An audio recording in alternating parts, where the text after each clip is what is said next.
fana bi nata jam purun naliya kacha ka itandalla ko kumayata balo kono bar ko fana se mantoro min kiyeno balo kono. Thank you, Doctor. Thank you very much.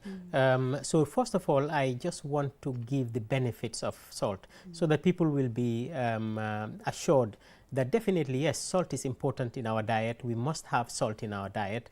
The only problem is that we're taking too much of it. So why is salt in?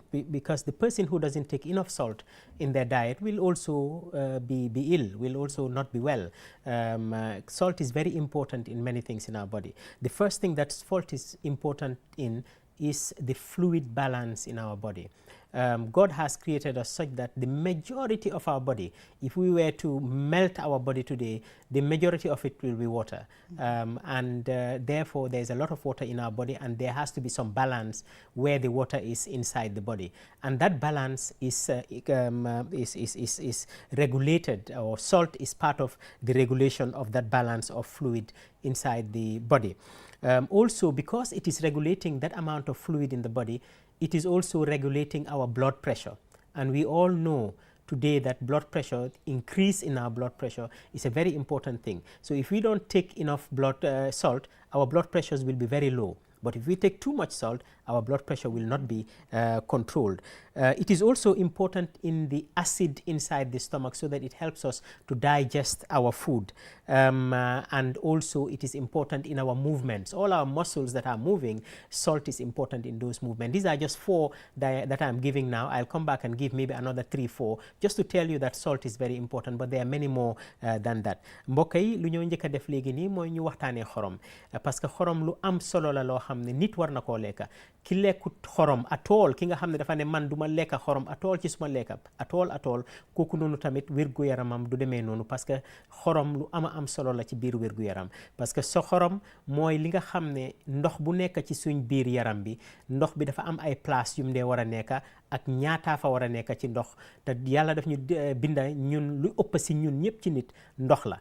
Kon nag ndox boobu noonu war naa am dayo boo xam ne moom la war a am ci yenn place yi ci biir yaram bi, te dayo boobu noonu lu ko waral mooy xorom bi nga xam ne moom lañ dee di lekka. ñaare mbir mi mooy mbiri suñ tension bi, mooy deret bi doole bu mu dee dawee ci biir jëmeekaay deret yi, te loolu noonu tamit xorom bokk na si loo xam ne moo ko dee di toppatoo. Moo tax ki nga xam ne duy lekk xorom atool, tension bi dafa wàcca. Ki nga xam ne nag dafa lekk xorom bu bari, tension bi dafa éeg.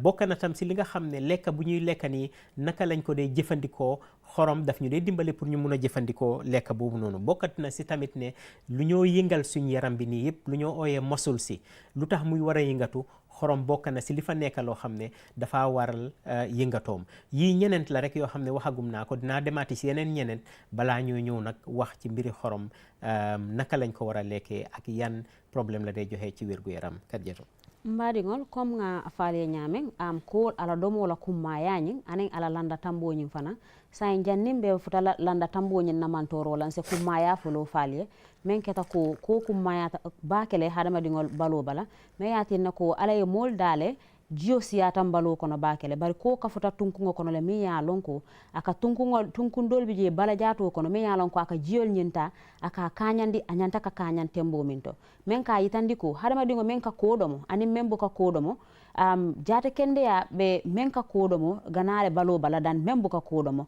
bay balo la tunkungo nying sulata ko fananale pour ka atamandi anyanta ka tamanyame me yatinna ko fanan kumma yatale pour na tabirol nyim fana me yalon kon kake ala diya kamma anin ala domo la sona ya kamma anin boto wo fulol to sabanjango nyim fana mo minti wolo meliya lon ko fanan e ka kodomo ko kumma yata me aka yitandi le fam kom nimbo ka kodomo atol wo mari ala yele selo yelo nyim me yalon ko wolo yelo min ka bori balo kono me yalon ke ka fa ka seletale walla a jitale jama ni buka kodomo ila yelo ka jile bake bari nin ayata fanan ika kodomo bari ika landa tambindi fanan aka yelo fanan selendile me ya yitandi ko ala kanyango nyin wala kumma yata balo kono nimbota woto fanan wolon bala bo nyoto min kake men keda ka fako sufol fanan sulata kolla me ya lon ko ka mako ele puru ila mammango nyin se sone yano nyamen wonano nyin folo docteur e wala fo folo barabe nani dol fanan folale programme o kata nyamen.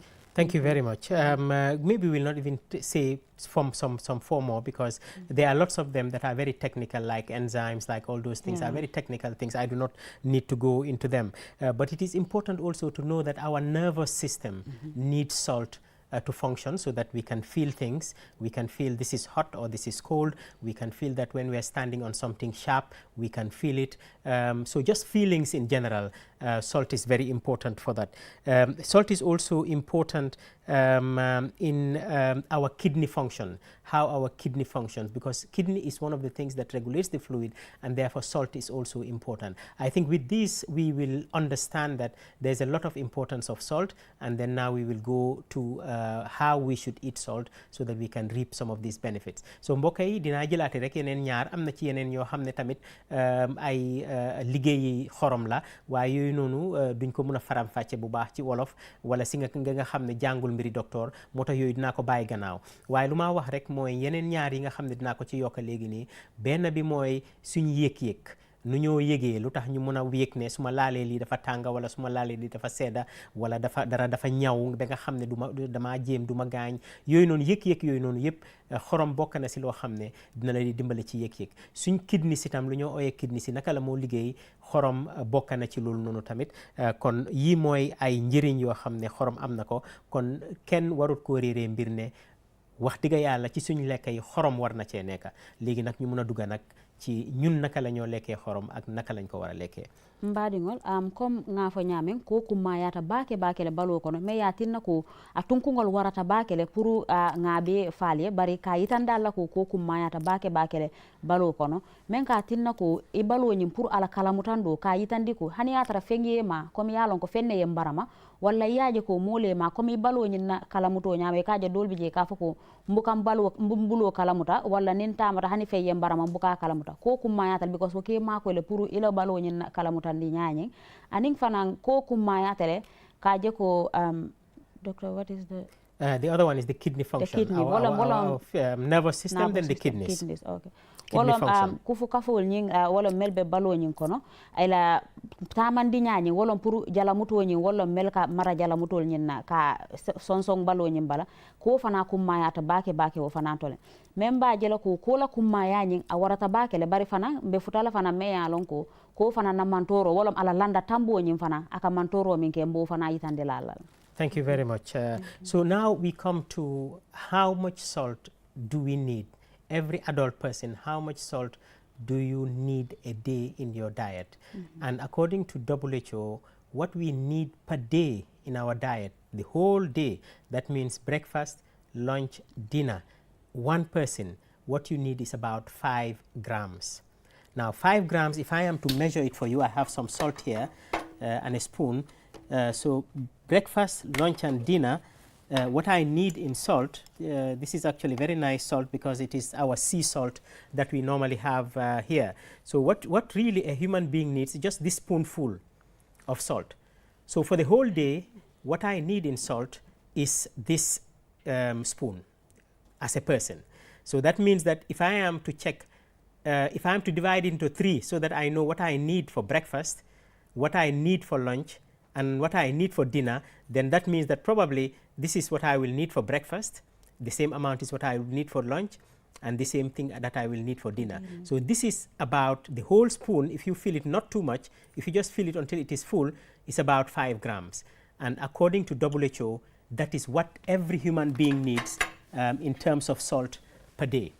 And it's very important that we understand this. Then we will tell you in the next segment how much actually of salt are we taking a day. I'm sure by now, when people see what I have shown, you will know that most likely, maybe what I am taking in salt per day is more than what I need in salt per day. So mbokk yi lu ma doon wane rek léegi nii mooy ñaata la nit soxla ci xorom ci bés bi.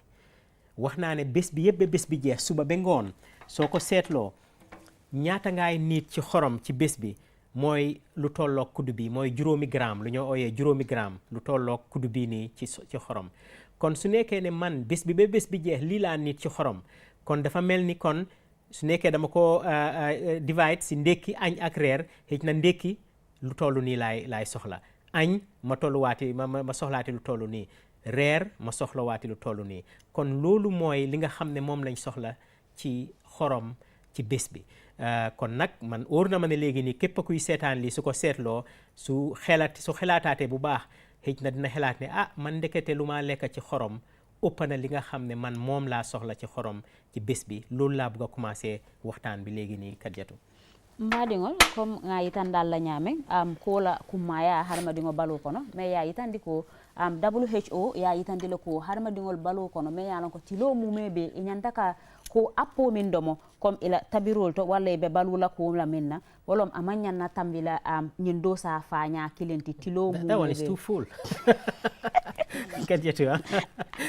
I am sure when you're putting your salt in the food is more than I'm even guilty right now so me ya itandi ko ñing ñanta imañana tambila ñin tilo mume be so me ya tinna ko ning ayatara ko ita ñanta ka men appo do mo dasamo wolom anyanta kela ñing apa sifaleti ning ayatare be men do la kontongo anyanta kela ñing apa sifalti ning ayatare ñanta ka men do mo simongo anyanta kela ñing apa sifalti so niya be kafu wolto isina do sa fanya ñim wolo ngamen folo yitandi la ka kanya ñame me ya yitandi ko ning ayatara alba ñing ale ñing programme ñing alba jibe kan anek aliyaje ngañing ko ñing sumang ñame alf mbalon na ko jama ning ayatara kon ka ko landa tambindile walla fanan ka ko kanyandile Thank you very much Kadiatu thank you your spoons are a little bit fuller than my spoons I don't know how that happened but it does happen anyway WHO has also done studies and have seen that actually throughout the world it's not only Gambia throughout the world including America and all those places generally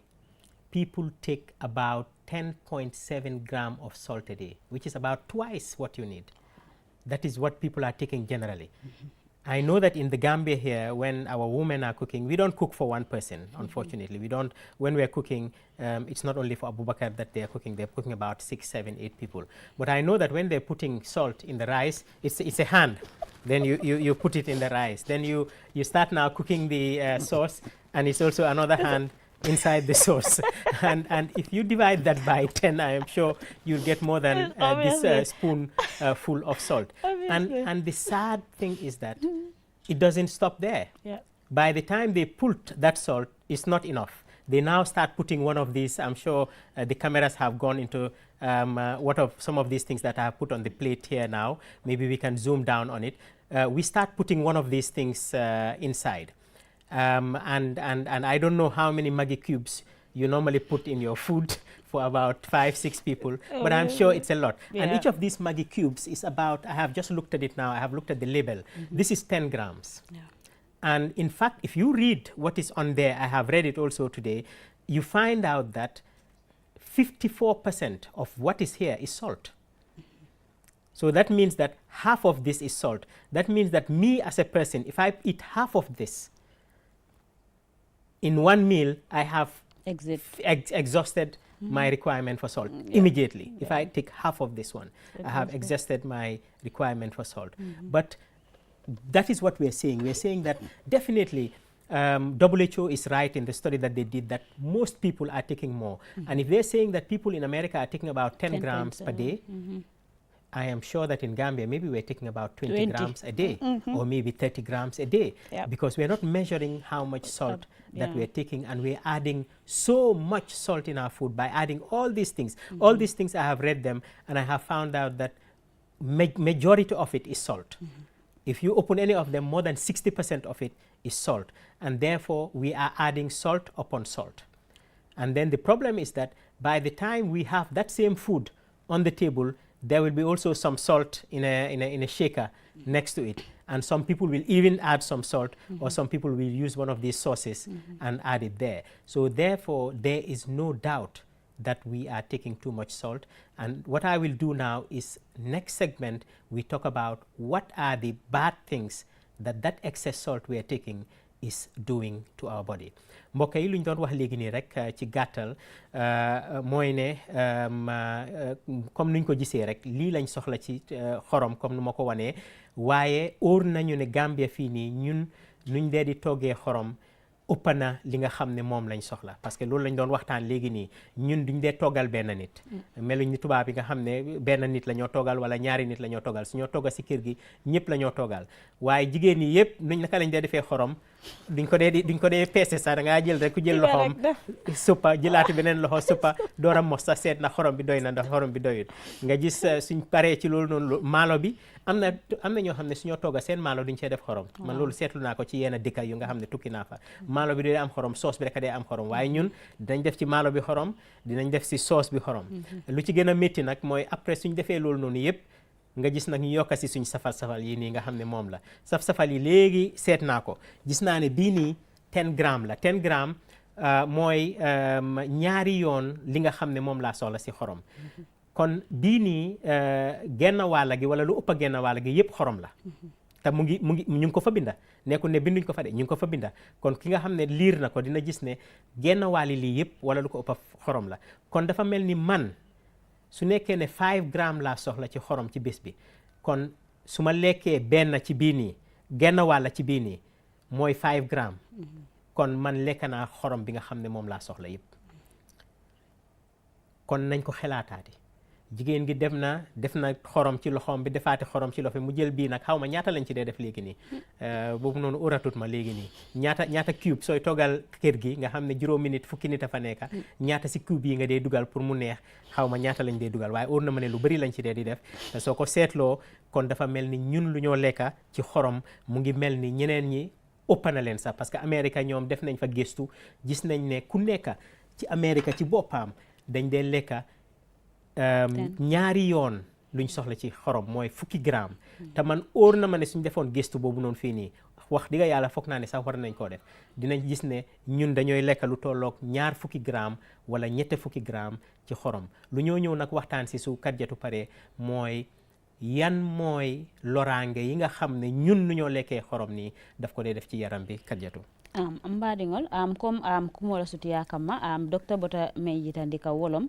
ka yitandi ko mbalu kono suulata 5 grammes wolem lulu gramme lulu wolon pour balo sulata walla pour koñen na tembe dunañen pour hadamadiŋo balo kono tilo mume be mais ya yitandi ko double hecco la kisi kisiroñin inata yitandi ko men keta bantala bankoti men keta america wolti ka yitandi ko kabri ya kisi kisiro ke yaje ko wol kalanda tambile wol ka men tata fo 10 grammes men ka yitandi ko wolon gramme luloñin e ka tambala le fata fa a gramme tang e ka men use kola e balo bala mais ya lon ko landa tambolti bari Afrika la kisi kisiroñin wo manke folo bari me yati na ko kummayata bakele pour kake bay ka yitandi ko tel jamal nimbe tabiro ye diya dorontel ko wala jibe hadama dingo balo surata apo min nantel buko jibe membe tabiro diyandira dorontel ko wala jibe me yati na ko hanimbe ko kela ako buka suman ibe bulu fa nyaale tala ya fayje ye bulu fa nyaado ta ko tenke ya fayje fo janni ite ba jera ko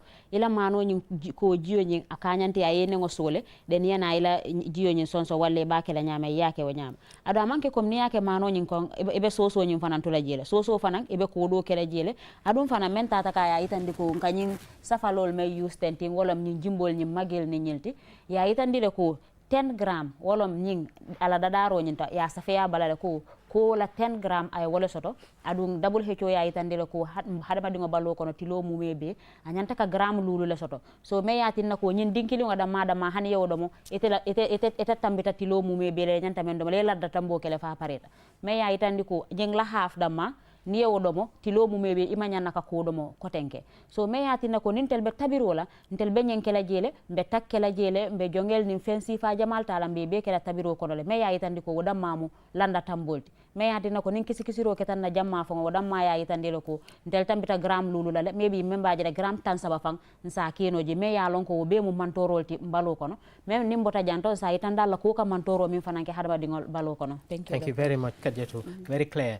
So now we come to the harmful effects of that amount of salt that we're taking. Yeah. One of the harms that salt intake can give you is high blood pressure.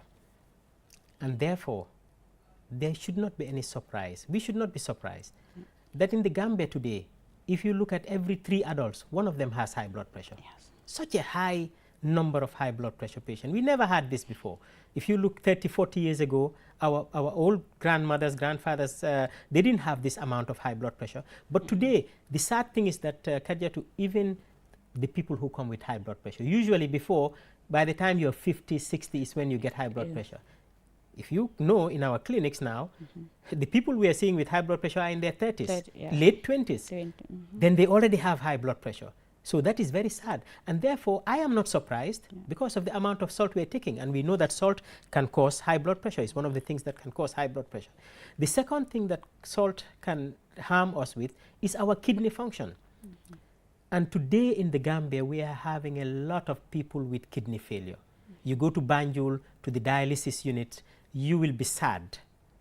The number of people, the age of people who are having kidney disease. And I'm not saying all of them are because of salt intake, but I can tell you that a lot of them are because of the salt intake that we're taking, or it made it worse for them so that they are now needing dialysis. The third thing is heart disease. Heart disease. A lot of young people now coming with heart disease. A lot of not very old people coming with heart failure. And at this juncture, I feel very sad that yesterday, when I was in Bara, I saw a patient, may his soul rest in peace, who had heart failure. Unfortunately for him, it was not discovered for a very long time. By the time we saw him, he was really in a very bad state. We started the treatment, but I was informed today that the patient has passed away. And therefore, it is another problem that we are getting. I'm not saying all of them are because of salt, but salt is contributing a lot to the people that are having heart failure. So we'll stop at these three things, and then we'll come back to some others before we open the lines. Mbokk yi lu ma wax léegi nii mooy yan mooy loraange yi nga xam ne xorom bu bëri dina ko mën a joxe. Benn mooy tension, mooy high blood pressure. Askan bu la gën a lekk xorom moo laa gën a am high blood pressure. moo tax tey waruñaa waaru, waruñoo jaaxal. lu tax léegi Gambia soo laajtee kii laajte kale rek mu ne la maa ngi am tension. ñaari nit ñetti nit yoo gis rek keneen kaa ngi am tension. te lu ci gën a métti mooy ñi nga xam ne ñooy am tension mooy xale yu ndaw yi, ñi nga xam ne ñoo ñu war a liggéeyal suñ dëkk bi, ñi nga xam ne ñoo war a dem ci office yi di liggéey 2 fukki at 3 fukki at, ñoo am tension léegi nii ñuy fere xaalis bu bëri pour faj seen tension yooyu noonu, di ci am feebar yu bëri. kon xorom bokk na ci loolu noonu. waxuma ne xorom rek moo ko dee def de, waaye xorom bokk na ci tension bu bëri bi nga xam ne moom lañ am ci Gambie bi. beneen bi nga xam ne léegi mu ngi bëri si Gambie bi mooy lu ñu oyee kidney failure. am na ñu bëri mosuñu xam loolu noonu. ñun bu ñoo nekk xale mosuñu dégg lan mooy kidney failure. because benn nga koo dégg. tey nag léegi nii soo toogee fii nii, soo demee ci lopitaani Banjul ci dialysis unit bi, sa xel sa xol dafa métti soo gisee xale yu ndaw yoo xam ne seen kidney yi yàqu nañ. waxatuma tam ne xorom rek moo ko dee def de, waaye mun naa leen a wax ci lu óor ne xorom bokk na, xorom bu bëri bu ñoo lekk nii bokk na ci lu ko gën a graawal. ñetteel bi mooy lu ñu ooyee heart failure, mooy xol bi dem ba sonna. parce que ndox bi sooy lekk xorom bu bëri dafa bëri ci biir yaram bi, soo xol bi dafa sonna. xol bi pompe bu mu pompe rek dafa sonna. dafa mel ni rek nga ne naka yaa ngi am générateur boo xam ne benn air conditioner rek la war a dawal, ngay cee dawal ñetti air conditioner. générateur ba dafa sonna. mooy comme suñu xol bi nii rek. moo tax xol yu sonna yu bëri am nañ fi, moom lañ dee ooyee heart failure. ba démba sax am na ci kenn koo xam ne gisoon naa ko esew, yal na ko yàlla yërëm, mu ngi woon ci situation bu bon a bon parce que heart failure la amoon, teeluñ koo xam. bu ñëwee si ñun ñu gis ko, ñu commencé faj bi, waaye mu tardé. tey bu ma koolee ñu ne ma boromam jël na ko. mu nekk lu métti loo xam ne definitely métti woon na ma. moo tax sax bokk na si lu tax may wax lii nii. so ñu ngay jaale mbokkaam yi, di leen jaale ci lii nii.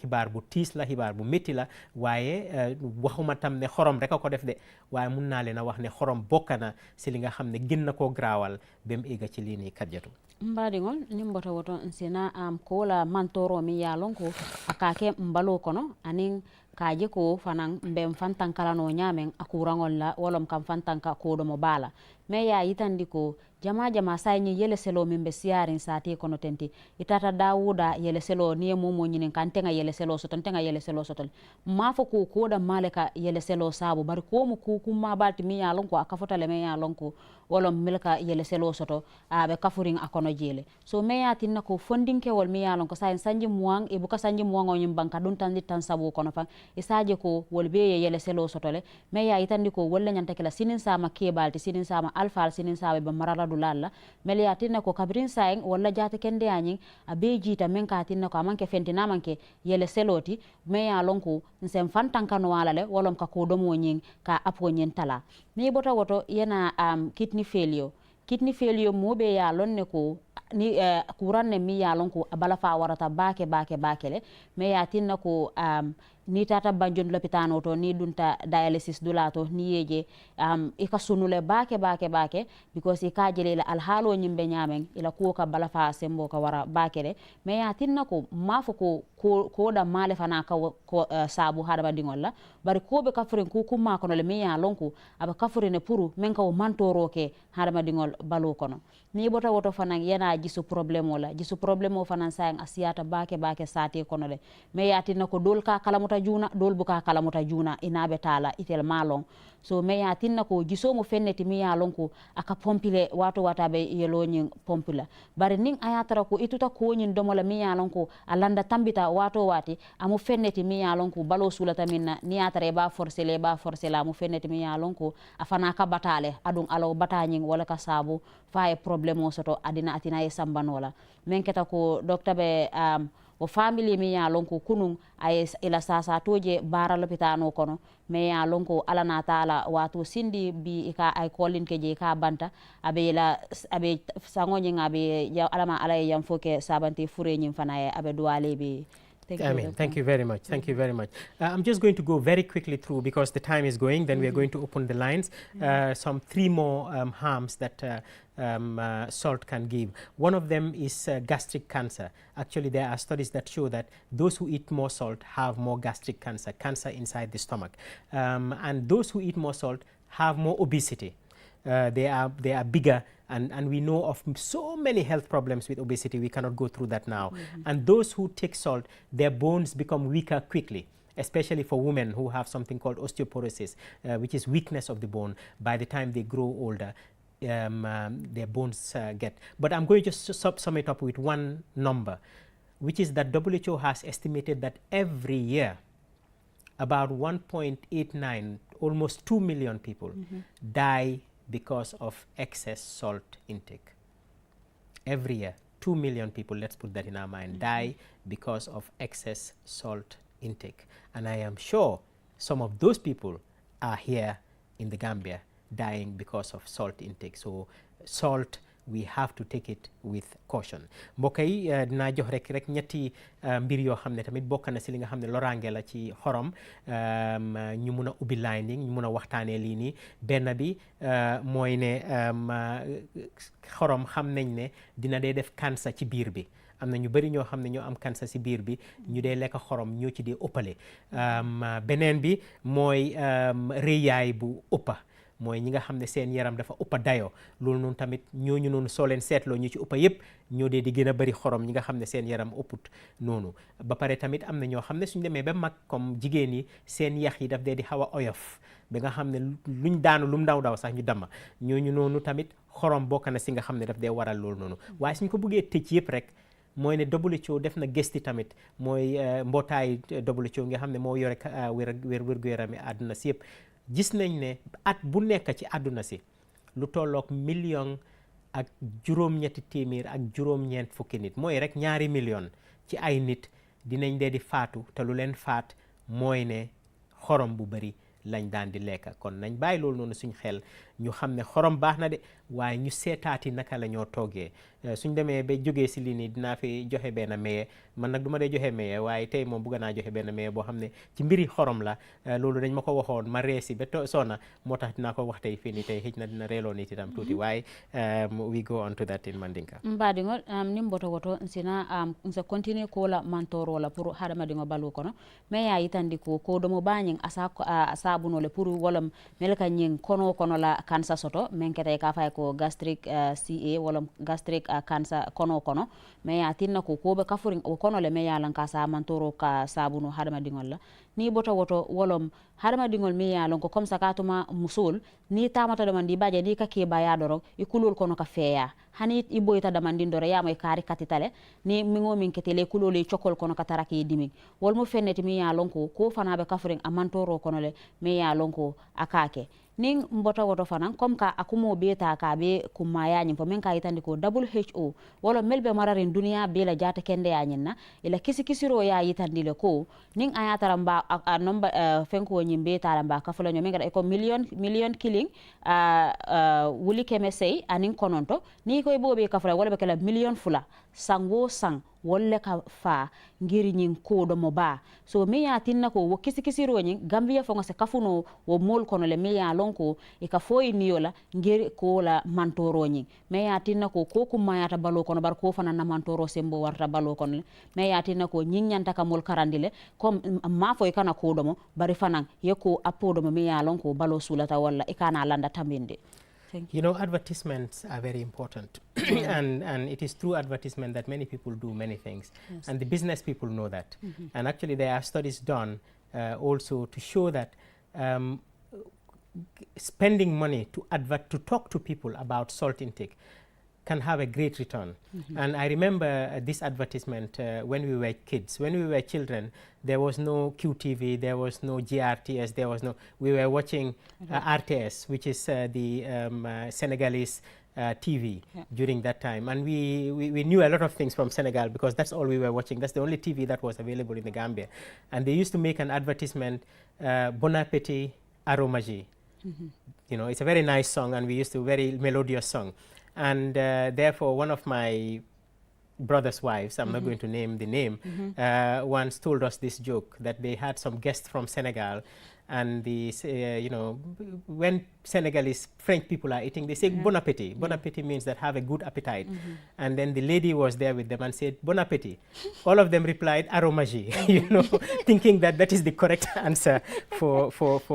But reason I'm saying that is that I will not apologize, even if this program, every Monday we came here to tell people reduce salt intake, reduce salt intake, reduce salt intake every Monday, it will be a good program. Yes. Because it will remind people, it will save lives. We will save a lot of lives by doing that. So that's a very important thing. Mbokk yi lu ma doon bëgg a wax rek léegi nii dinañ ubbi line yi. We'll open the lines now on 5050505 and the other numbers that will be on the screen. Mbokk yi dinañ ubbi line yi léegi 5050505 ak yeneen number yoo xam ne mu ngi ci screen bi.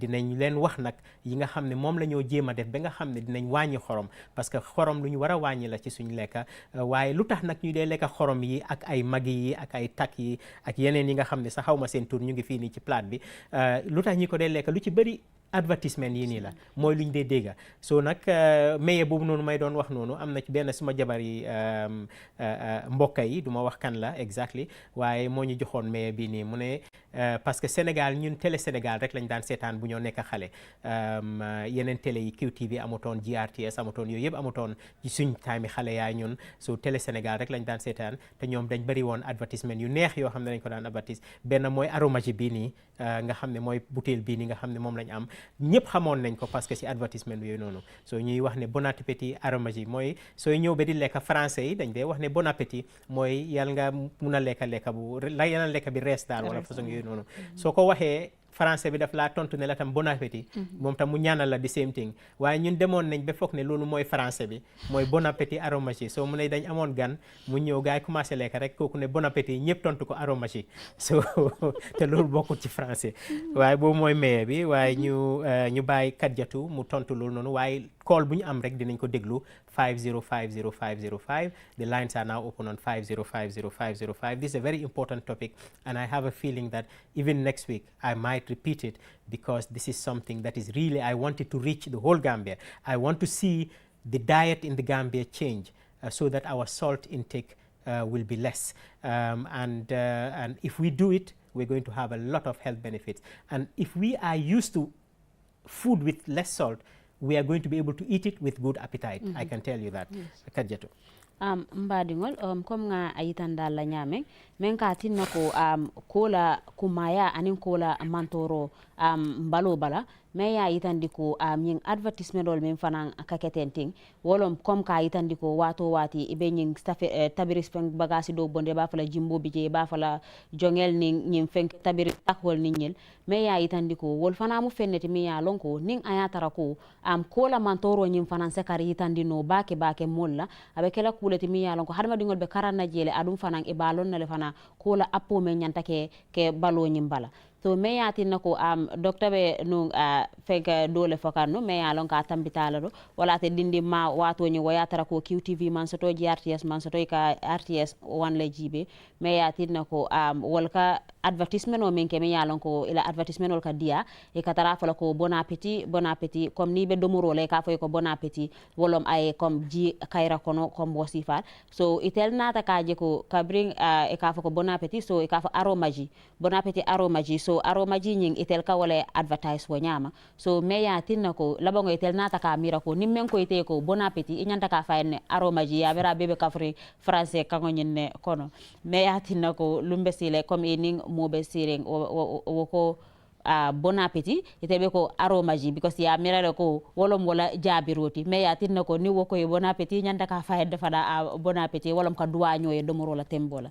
Thank you very much, Kadiatou. Again, we are going to remind our viewers that the lines are open 5050505 for anybody who wants to be part of this program. I think this is a very important program, and we are encouraging everybody to call in so that we can discuss it more. Mbokk yi 5050505 ñu gëna mëna waxtaan li parce que li lu ama solo lu ñu wara waxtaanee la pour suñu wërgu yaram. Kadiatou mbadi ngol nga layno yelele men keta 5050505 ti adu nga jele ko alnyanta ka komandiro kele bake ñum programme wala kola bay nga jele ko mo jamal be karanna jele adu fana ngala ne nim momo be ñum programme la moy kan sa iko do mo nyaani be fen karanna jele wolom ke fantan kano nyaami kola mantoro ñenna.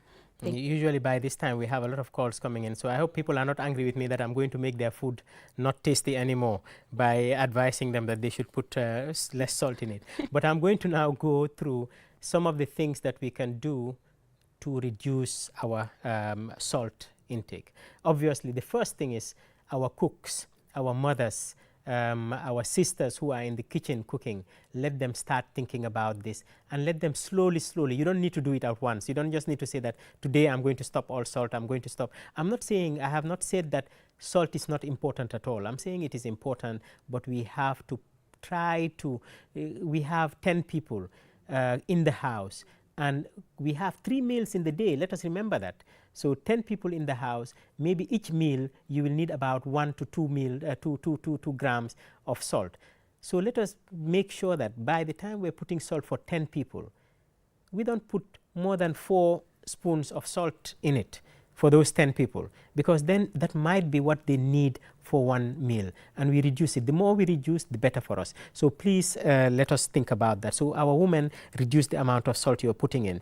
The other thing that we can do to reduce our salt intake is to eat fresh things. We all know that when we preserve things, a lot of times we put a lot of salt in it for it to be preserved. That's why we use this dried fish. And the dried fish that we use, you all know, that is a lot of salt that is put inside so that it can be dried. So when you put it in the food, there's a lot of salt already in that dried fish that you're putting in. And also, we should not put added salt on the table. We should try to avoid, every restaurant you go, there is added salt on the table. So they cook food, people will even add some more. And those restaurants, they put a lot of salt. So these are also some of the strategies, another strategy that people can make so that they don't take too much salt. We'll go through some other strategies, but we'll start with this one. mbokk yi ba tey maa ngi fàttali ne 50505 mooy number bi nga xam ne moom la ñu war a call. maa ngi foog ne nag soo moytuwut man léegi am na ñu bëri ñu ma merloo léegi nii parce que maa ngi leen ne léegi waratu leen a def xorom wala war ngeen a wàññi xorom bi ci lekka bi moo tax nekkuñ di call waaye mu ngi mel ne am na kenn ku call léegi nii. Hello caller. We cannot hear anything from this end. Maybe we should do something about our speaker. Hello. Okay, so probably we've missed that. So mbokk yi ñu ngi waxtaanee rek léegi ni naka la ñuy def ba jéem a wàññi xorom bi nga xam ne moom la ñoo lekka comme nuñ ko waxee rek mooy suñ jigéen yi suñ rakka yi suñ jabar yi suñ yaay yi su nekkee ne ñu ngi tooga ñu bàyyi xel ne wax dëgg yàlla xorom am na solo ci lekka bi de waaye bëril ko loraange la moo indi kon ñu jéem a seet naka la ñoo wàññee li nga xam ne moom la ñoo def ci xorom ci suñ lekka yi. ñaareel bi mooy ne ñuy lekka yoo xam ne lekka yu fresh la mooy nekkut lekka yoo xam ne dañ ko denca lu yàgga parce que normally sooy denca lekka lu yàgga da ngaa bugg a def ci xorom yu bëri pour bu mu yàqu parce que xorom bi soo ko fa defee su bëree rek du yàqu du mun a teel a yàqu moo tax ñu am géeja lu mel ni géeja loolu la mooy ne dañ cee def xorom bu bëri ba mu wow nga xam ne léegi nii du yàqu waaye nag géeja googu soo ko dugalee ci lekka bi yaa ngi cee dugalaale xorom bu bëree bëri kon loolu tamit war nañ koo bàyyi xel.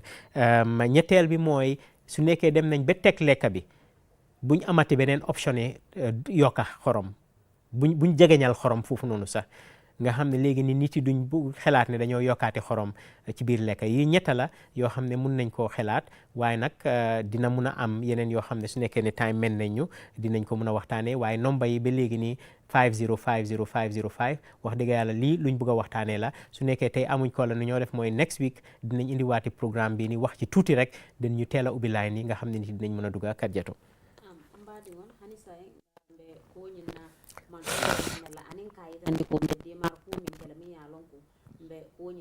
no ñaame mbalol adina tabirol ñinto bari hani kabi ka itandala ko telefonol be yelerinne pour ni momo lafta ka kacca ka kango fay ñin kacca kono anin ka ko mo it seems there's somebody on the line. Okay. We will try this one. There seems to be some technical issue. Hello.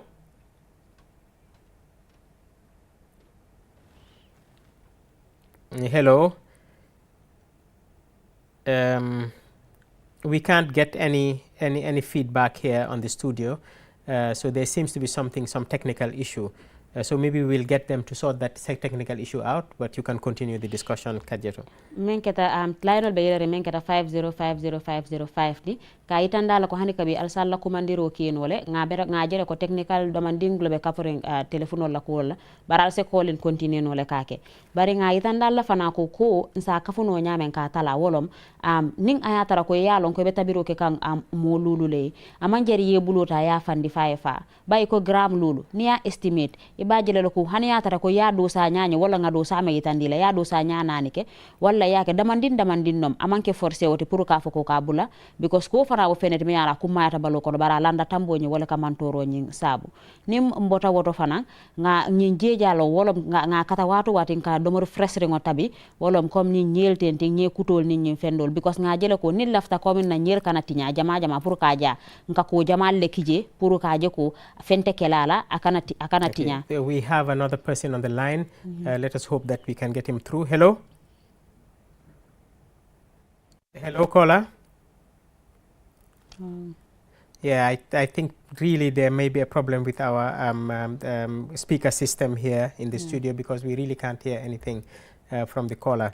Yes, Kadjetu, you can go on while we try to sort that out. Wolom kaje ko ning ayatara ko ngo wonyel janga ko nyin kije ninga ke tabiro nyin kono woto manyan naka ko keje ko tenke because ngalo ne ko ngako appo min ke wonye kan pour ay ke je jati ako nyin siata bakele nimbota woto fana nin tata fanga damoro tabi fom pareta ntel musolu nyanta ka kata kom nyin safalol men ke landi mba fole ko ni mel lafta ya fayi koto aketa fene me alon ko nyanta ka bulale bay ye tabiro min ke ye ko kije woye kanyango min ke wo kanyan ñantale pour balo bala amanya naka landa tambi wolom nin tata restaurant do fan hani ngata ngeje ñaato ñanta kala feneti mi yalon ko manya naki ma ala tabiro nyin ay men kije wo kanyantale pour balo bala be men domola. Okay, thank you very much, Kadiatou. The other thing that we should know is that processed food, all this. Yes, I've been told that time is almost done. In fact, time is actually done now. I wanted to go into some other issues, but we will leave that till next week because we're going to bring this topic next week. I really want the public to get this going, because I know that if we can reduce the salt intake of people, really it will be of great benefit to this country. It will be of great benefit to the health of this country. It will save the hospitals a lot of money. It will save the people a lot of money, because if you are not ill, you can spend that money on yourself in other ways. But if you are sick, you'll have to spend that money on your sickness, or you will not be able to work to make money to start with because you are sick. You can imagine somebody going on dialysis 3 times a week. Where will he have time to go to work? There'll be no time to go to work. So really, this is a very important topic, and I promise you that we'll bring it in.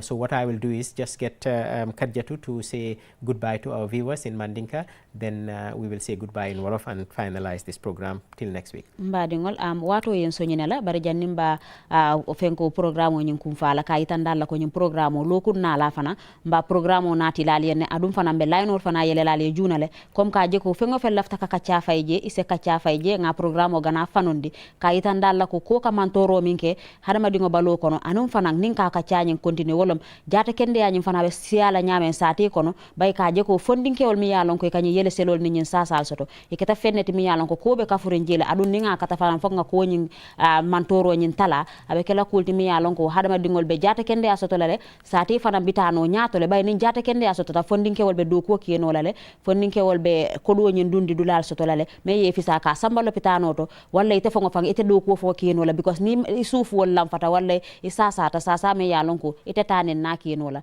o mu mantorol ti mi yalon ka mambeti ya sati to amambeti an tel fongol to mbal ni mbara la fo tenen nala ko tenke inshallah alnal badi ma Kadiatou Jalani Dr. Aboubacar Dia jërëjëf fi be beneen lundi inshallah dinañ leen dig ne dinañ indiwaati di same topic bi nii ñu waxtaanee ko ñu teel a ubbi line yi bi nga xam ne ñëpp dinañ ci dugal seen wax ñun ñëpp ñu mun see jëriñoo fii ba beneen week inshallah jërë ngeen jëf